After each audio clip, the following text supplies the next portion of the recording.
So Charlie, today TV really has evolved into a full funnel marketing vehicle. What have been the key factors driving that evolution? Mike, you're absolutely right. We've hit our sweet spot with the evolution of TV viewing.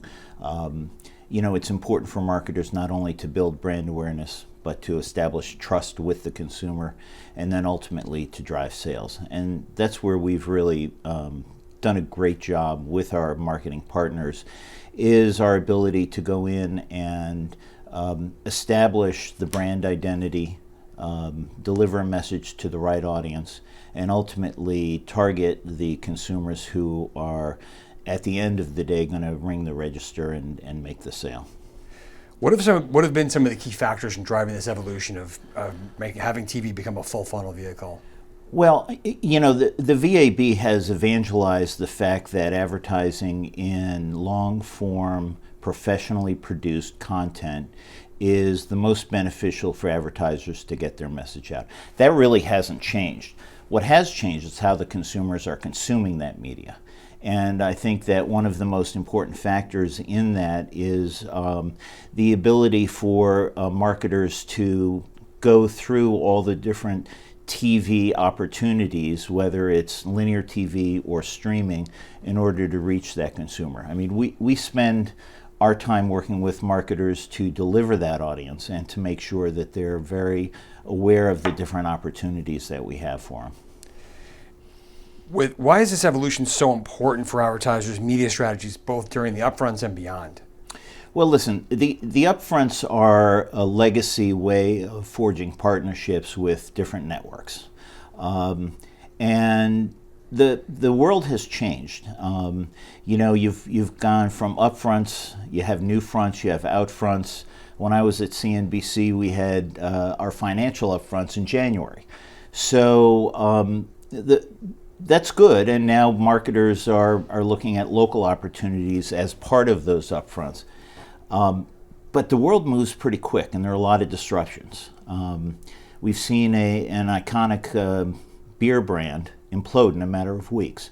We have a writer's strike, which is disrupting the upfronts. We have cultural shifts, we have political shifts, we have all kinds of changes happening technologically that help not only our business, but all businesses. How does a marketer plan for that in May?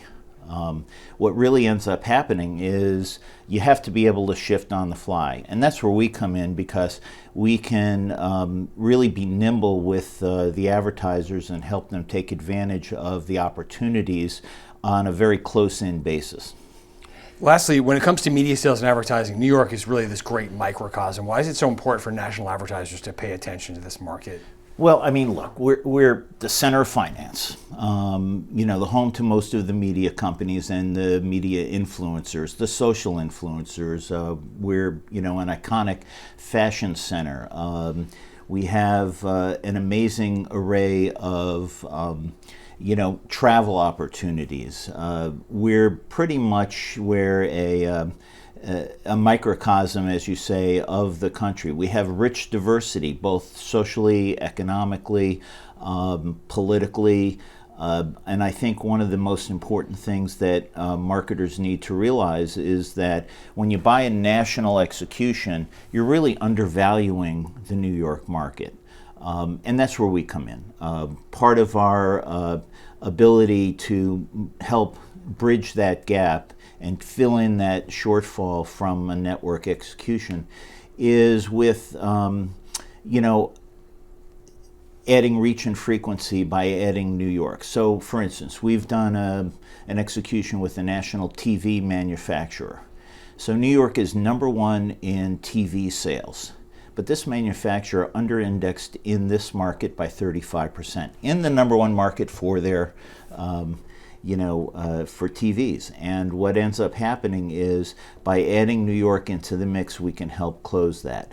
Another example is with a brand new sports apparel for men, where New York is number one consumers for sports apparel. So we can help this brand really elevate themselves across all the different people in the marketplace for that.